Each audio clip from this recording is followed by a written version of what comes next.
안녕하세요. 까치살모입니다. 오늘은 드디어 우리의 하이코어 극초음속 미사일의 시험이 성공했다는 기사가 나와서 그 이야기를 해볼까 합니다. 이번 기사는 비제한국의 김민성님의 기사인데요. 아마 제 영상을 계속 보신 분들은 알겠지만 분명 저도 몇 달 전에 우리의 하이코어 극초음속 미사일이 성공한 것 같다는 소식을 전한 적이 있습니다.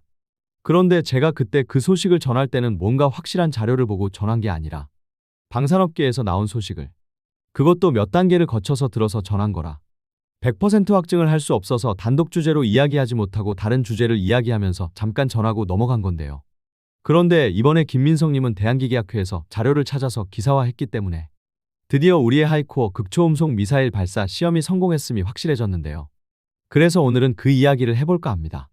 그 전에 앞서서 저번 달에 KDDX에 대한 국회 설명회가 있었는데요. 일이 방사청 뜻대로 되지 않은 것 같습니다. 방사청은 HD현대와의 수의계약에 아무런 문제가 없다고 설명을 했지만 설명회에 참여한 국회 국방위 의원들은 현대와 한화 양사의 공동개발 공동건조를 이야기했다고 하네요. 국회 국방위 의원들이 이리 이야기하는 건 마스가 프로젝트를 성공시키기 위해서는 우리의 양대 조선소들이 KDDX를 공동 설계해서 함선 설계에 대한 포트폴리오를 축적해서 현대나 한화 어느 회사라도 미국과의 함선 공동건조에서 좋은 위치를 차지하게 하기 위해서라고 하고요.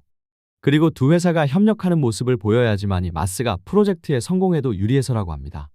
그러나 여러분도 알겠지만 공동개발은 기존에도 방사청에서도 고려한 적이 있지만 현실적으로 공동개발이 쉽지 않아서 추진하지 못했던 방법인데요. 갈수록 문제가 더 골치 아파지는 것 같습니다. 결론은 현 우리 국방부 장관도 국회 국방위 소속 국회의원이었고 그래서 현 국방부 장관도 국회와 비슷한 생각을 하고 있을 가능성이 높아서 현 시점을 기준으로는 다시 공동개발로 갈 가능성이 대폭 높아졌습니다. 분명한 건 아마 공동개발로 가게 되면 양사가 어떤 부분을 어떻게 나누어서 개발할지부터 해서 서로 역할을 나누는 것부터 시작해서 지분을 어떻게 나누는 것까지 협상을 해야 할 게 엄청나게 많아지는 것이고 그럼 틀림없이 개발은 지연될 수밖에 없는데 정말 걱정이네요. 아마 이 영상을 보시는 많은 분들은 누가 개발해도 상관없으니 빨리 개발되길 바랄 것이고 저도 마찬가지 심정인데요. 일이 되면 절대로 빨리 개발될 수가 없게 됩니다.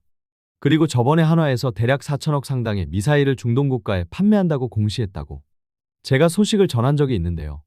그 당시 한화는 어느 나라에 어떤 미사일을 판매하는지 밝히지 않았었는데요. 그러나 그 당시 당연히 저도 아마 그건 사우디에 대한 천무 탄약 수출일 거라고 이야기했고 특히 사우디는 전술탄도 미사일 1을 구매한 UAE와 달리 전술탄도 미사일을 전혀 구매하지 않아서 아마 폴란드를 위해서 개발하고 있는 수출형 전술탄도 미사일인 CTM-290일 거라고 이야기했었는데요. 저의 추측대로네요. 이번에 나온 소식에 따르면 한화는 사우디에 수백 발에 달하는 CTM-290을 공급하기로 했다고 합니다. 아마 틀림없이 사우디는 이번 계약을 하면서 우리 한화에게 분명 사거리 500km의 수출형 탄도미사일의 개발도 요구했을 텐데요. 과연 우리가 사우디에 사거리 500km의 탄도미사일을 판매하게 될까요? 그리고 슬슬 언론에서도 인도네시아의 KF-21의 시제기를 넘긴다는 이야기가 나오고 있는데요. 우선 인도네시아 현지 언론에서 시제 5호기를 넘겨받는 건 아무런 문제가 없다는 식으로 이야기가 나오고 있고 그리고 시제기를 넘겨받기 위해서 협상을 진행 중이라는 이야기도 나오고 있습니다. 그리고 우리 측에서 나오는 이야기도 종합해보면 저번에 많은 분들이 우리가 5호기를 넘기기는 하는데 다운그레이드를 해서 넘길 거라고 이야기하셨는데요. 이건 다운그레이드라기보다는 그냥 일부 기능을 빼버리는 것 같습니다. 시제기는 그냥 그대로 넘길 수는 없고요. 인도네시아 측의 가망 인증을 받아야 한다고 합니다. 그래서 5호기를 IF-21 가망 인증을 받아야 하는 건데요. 문제는 지금 인도네시아가 낸 분담금 6천억으로는 절대로 KF-21 전투기의 전체 기능에 대해서 가망 인증을 받을 수는 없다고 합니다. 그래서 일부 기능에 대한 가망 인증을 받을 수가 없고 그래서 그 부분은 사용할 수 없고 일부 기능만 가망 인증을 받게 될 거라고 합니다. 그리고 추후에 인도네시아가 추가 비용을 지급하면 추가적인 가망 인증을 통해서 사용하지 못하던 기능을 사용하게 해준다고 합니다. 한마디로 말해서 다운그레이드라기보다는 옵션을 빼버린다고 하는 게 옳을 것입니다. 원래 인도네시아가 분담금을 1조 원을 삭감했을 때 고작 6천억으로는 인도네시아 사양의 IF-21의 완성은 불가능하고 그냥 우리 KF-21 그대로를 인도네시아 현지에서 라이센스 생산하게 될 거라고 예상을 했었는데요. 인도네시아는 여전히 인도네시아 전용 사양인 IF-21을 원하고 있고 그러나 분명 6천억으로는 그게 불가능하기 때문에 말 그대로 인도네시아 현지에서 인도네시아 국민들에게 보여주기 위한 껍데기 기체만을 넘기는 거라고 할 수 있습니다. 그래서 이게 엄밀히 말하면 다운그레이드는 아닙니다. 다운그레이드라기보다는 일부 기능의 비활성화라고 보는 게 옳을 것입니다. 그래서 분명 5호기를 넘기기는 하겠지만 처음에는 말 그대로 비행만 가능한 껍데기 기체에 불과할 것이고 나중에 인도네시아가 추가 비용을 지급하면 그때마다 각각의 기능에 대한 IF-21 가망 인증을 해서 사용을 하게 한다는 것입니다. 결론은 제가 저번에 만일 인도네시아가 시제기를 받아가면 소스코드를 전혀 받지 못할 거라고 한 이야기가 현실이 되는 것 같습니다. 결론은 정말 오직 비행만 가능한 껍데기만 인도네시아는 가지고 가서 자신들의 국민들을 기망하기 위한 용도로 사용할 것 같네요. 그런데 이렇게 되면 인도네시아 현지에서 생산하는 기체들도 기능적으로 상당히 많은 제약을 받게 될 것입니다. 만일 인도네시아가 우리 KF-21을 그대로 라이센스 생산하게 되면 이미 우리 KF-21은 전체 기능에 대한 가망인증을 받은 상태이기 때문에 인도네시아도 최소한 기능에 제약이 없습니다. 그런데 고작 6천억으로 정말 IF-21을 개발해서 양산하려고 한다면 시제기 한 대만 기능이 제약이 있는 게 아니라 인도네시아 현지에서 생산된 기체들도 기능에 제약을 받는 것입니다. 한마디로 양산기체도 정말 비행하는 것 말고는 할 수 있는 게 없게 되고 만일 인도네시아가 전투기를 정상적으로 사용하기 위해서는 우리에게 돈을 주고 또다시 추가 가망인증을 받아야 하는 것입니다. 솔직히 살다 이렇게 전투기를 도입하는 나라는 처음 보는 거라 이게 가능하다는 것도 저도 처음 알았습니다. 정말 말 그대로 하늘을 나는 껍데기입니다. 그리고 아마 IF-21의 모든 가망인증을 전부 받게 되면 최종적으로 우리가 인도네시아에 받게 되는 비용은 기존에 합의했던 1조 6천억에서 별로 줄어들지 않게 될 것입니다. 그래서 인도네시아가 이런 방식을 원한다면 우리도 말릴 이유는 없습니다. 우리에게는 결코 손해가 아니니까요. 정말 살다 이런 경우는 처음 보네요. 역시 인도네시아는 정말 상식이 통하지 않는 나라이고 결코 예상을 할 수 없는 나라 같습니다. 아무튼 오히려 잘 된 것 같기도 하고요. 그럼 이 이야기는 여기까지 하고 하이코어 극초음속 미사일에 대해서 이야기해 보도록 하겠습니다. 그럼 우선 하이코어 극초음속 미사일이 무엇인지부터 알아야 하는데요. 하이코어 극초음속 미사일이란 스크램제트 엔진을 사용하는 극초음속 미사일입니다. 극초음속 미사일은 크게 나누어서 두 가지 방식이 있는데요. 바로 극초음속 활공체가 있고 그리고 또 스크램제트 극초음속 미사일이 있습니다. 당장 극초음속 활공체는 북한이 개발하고 있는 극초음속 미사일인데요. 이 미사일은 탄도미사일에 의해서 발사되어서 고도 70km 이상에서 분리되어서 마치 물에서 조약돌을 던져서 물수제비를 일으키는 것처럼 제도약과 활공을 반복하면서 마하 5 이상의 극초음속 비행을 하는 비행체인데요. 우선 이건 이미 전 세계 최초로 중국에서 개발을 성공해서 이미 실전 배치까지 한 상태이고 심지어는 북한 같은 나라도 개발을 하고 있다고 할 정도로 개발 난이도가 생각보다 높지 않습니다. 비공식적으로는 우리나라도 개발하고 있는 것으로 저는 개인적으로 알고 있지만 자세한 건 저도 알지 못하고 알고 있다고 해도 말할 수는 없고요. 그래서 극초음속 활공체는 상대적으로 개발이 쉽습니다. 그러나 스크램제트 방식의 극초음속 미사일은 개발이 어려운데요. 왜냐하면 스크램제트 엔진이라는 게 마하 5 이상에서만 가동이 되는 엔진입니다. 그래서 이건 개발 난이도가 엄청나게 높고 지금 전 세계에서 스크램제트 방식의 극초음속 미사일을 실전 배치한 건 러시아의 지르콘 미사일뿐입니다. 그럼 지르콘 미사일은 어떻게 성공했느냐 하면요. 일종의 이중 엔진 구조를 가지고 있습니다. 쉽게 이야기해서 스크램제트 엔진은 마하 5 이상에서만 가동이 되는 엔진이기 때문에 마하 5 이상으로 가속을 해줄 수 있는 가속수단이 별도로 있어야 하고 그래서 지르콘은 램제트 엔진과 스크램제트 엔진의 이중 엔진 구조인데요. 그래서 마하 5 이하에서는 램제트 엔진을 가동을 해서 미사일을 가속하게 되고 마하 5가 넘어가면 그때부터는 스크램제트 엔진이 가동되어서 계속 가속을 해서 마하 10 이상으로도 가속하는 방식입니다. 그래서 엄청나게 개발이 어려운 게 스크램제트 엔진 방식의 극초음속 미사일이고 우리나라는 2021년에 열린 국방과학기술대전에서 하이코어 극초음속 미사일을 처음으로 공개를 했고 작년인 2024년에 첫 비행을 할 거라고 예정되어 있었으나 한참 동안 소식이 나오지 않아서 실패한 것 아닌가 걱정을 했었는데요.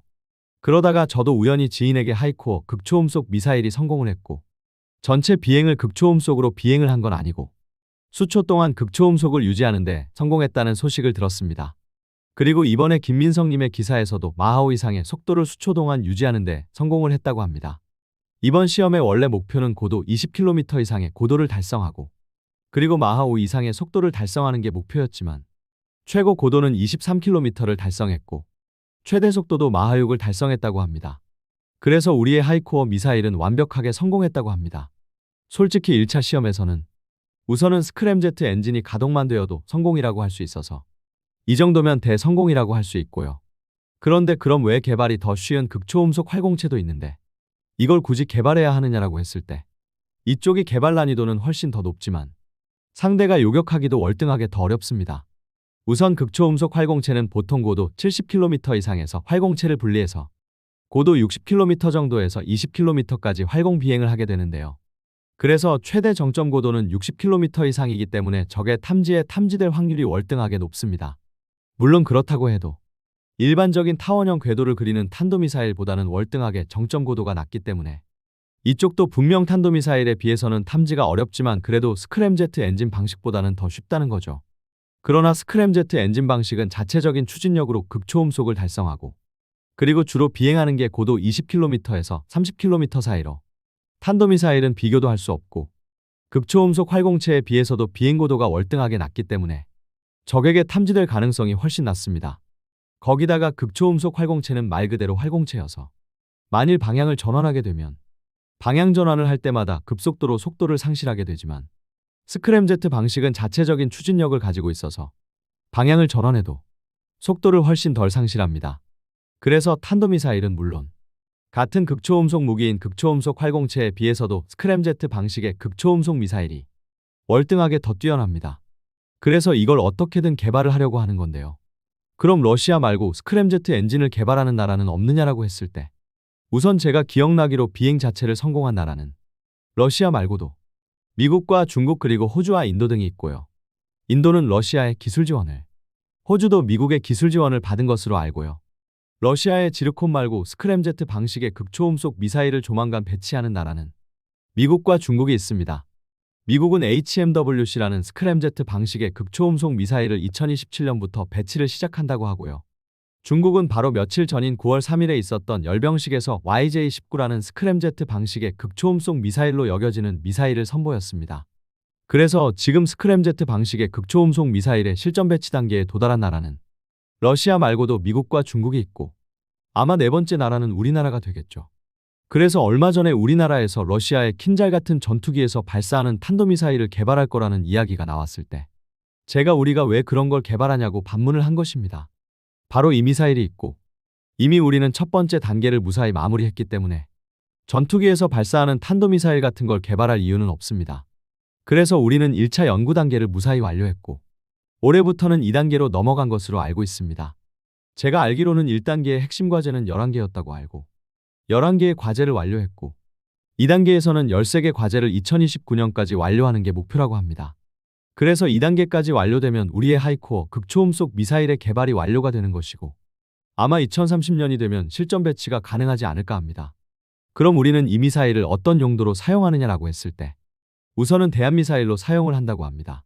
지금 우리가 개발하고 있는 하이코어 미사일은 부스터로 우리의 탄도미사일에 로켓을 사용하고 있고 그리고 항공기나 아니면 일반적인 우주발사체 발사장 같은 곳에서 발사하는 게 아니라 캐니스터에 탑재된 상태로 이미 개발되어 있기 때문에 그 캐니스터를 군함에 탑재하면 함대함 미사일이 되는 것이고요. 지금 이미 캐니스터에 탑재되어 있기 때문에 그대로 지상에서 발사하면 지대함 미사일이 되는 것입니다. 그래서 아마 저희 추측으로는 함대함과 지대함 미사일로 사용될 것입니다. 재미있는 점은 지금 하이코어 미사일은 시험용 미사일이기 때문에 탄두가 없는데요. 우리 개발자들 이야기에 따르면 굳이 탄두를 탑재할 필요도 없다고 합니다. 하이코어 미사일은 그 강력한 속도가 무기이기 때문에 굳이 탄두가 없어도 적함에게는 엄청나게 치명적인 공격수단이 되고 지금은 각종 계측 장비가 탑재되어 있지만 그 계측 장비 대신에 레이더 등 각종 센서를 달고 미사일의 앞부분에 고밀도의 고강도 금속 커버를 씌우면 된다는 것입니다. 당연한 게 하이코어 미사일도 당연히 다른 극초음속 미사일처럼 계속 속도를 상실하게 되어서 최대 속도는 마하 10이 넘겠지만 목표까지의 거리에 따라서 다르겠지만 속도를 계속 상실해도 충돌 속도가 마하 5가 넘게 됩니다. 그래서 그냥 충돌만 하는 것으로도 충분히 적함을 반토막으로 갈라버릴 것입니다. 그러니 당연히 탄두 같은 게 필요 없고요. 그리고 우선은 대함미사일로 만들어지지만 굳이 육상 공격형을 별도로 개발하지 않고 대함 공격용을 그대로 대지 공격에도 사용할 수 있고 그 높은 충돌 속도만으로도 상당한 관통력을 발휘하게 될 거라고 합니다. 솔직히 이 이야기를 개발자들에게서 처음 들었을 때는 빠른 배치를 위해서 지금 개발하고 있는 시험체를 그대로 실전 배치할 수도 있다는 개발자분들의 주장 정도로 생각을 했었는데요. 지금 생각을 해보면 정말 굳이 탄두를 탑재할 이유는 없어 보이기는 합니다. 그래서 실제로 실전 배치되는 우리의 극초음속 미사일도 지금 시험체로 개발된 하이코어 미사일과 별반 차이가 없는 모습일 것입니다. 그래서 이 미사일은 2단계의 선행 개발이 완료된 다음에 굳이 본개발을 할 필요가 없다는 거죠. 실제 실전에 사용할 수 있는 무기를 개발하는 본개발을 할 필요가 없이 시험용으로 개발된 모델을 그대로 실전 배치하는 게 가능하다는 것입니다. 그래서 2단계 개발이 완료되는 2029년도에 바로 실전 배치가 가능하다고 이야기하는 것입니다. 솔직히 말해서 저도 첫 시험에 바로 성공을 할 거라고는 생각을 못했습니다. 그 대단하다는 미국도 상당히 여러 번 시험에 실패했었는데 한 번에 성공하다니 놀랍다고밖에 말을 못하겠네요. 드디어 기다리고 기다리던 극초음속 미사일의 시험이 성공했다는 소식이 나왔는데요. 과연 우리는 미국과 중국에 이어서 스크램제트 방식의 극초음속 미사일을 세계 네 번째로 실전 배치하는 나라가 될 수 있을까요? 이상 영상 봐주셔서 감사합니다.